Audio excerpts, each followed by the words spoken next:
Pour ce road trip en Amérique du Sud, Pékin Express, le choix secret, offre des nouveautés mais conserve également son lot d'incontournables. Cette année, c'est le retour d'une épreuve emblématique, une course loufoque dans un lieu singulier. Pour cette nouvelle route, Stéphane Rothenberg et les concurrents vont commencer par découvrir la Bolivie avec un départ sur les rives du légendaire lac Titicaca.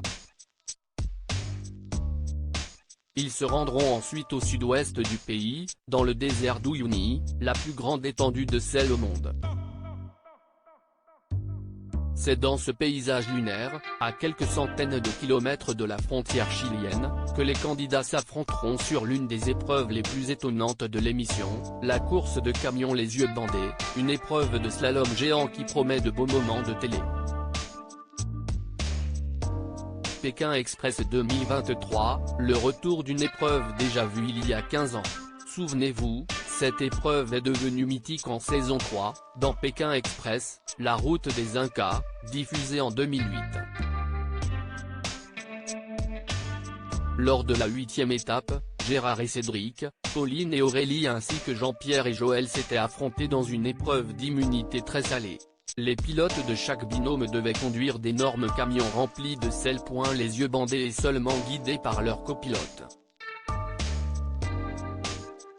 Le but était d'arriver le premier à la fin du parcours et de décharger le sel sur un emplacement précis. Le père et le fils Gérard et Cédric, grands gagnants de la saison, avaient remporté l'immunité. Alors, qui aura la chance de revivre cette folle course en plein désert de sel bolivien qui pourrait bien porter bonheur aux candidats? Réponse bientôt.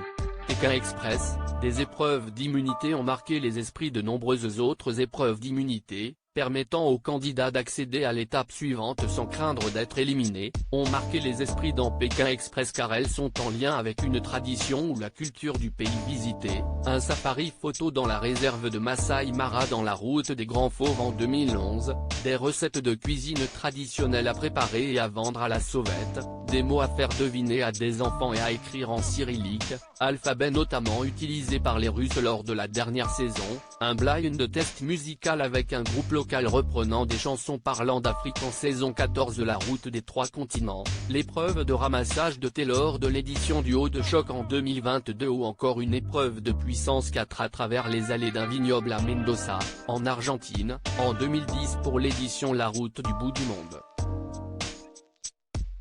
À lire aussi Pékin Express 2023, découvrez les portraits des 16 candidats de la nouvelle saison.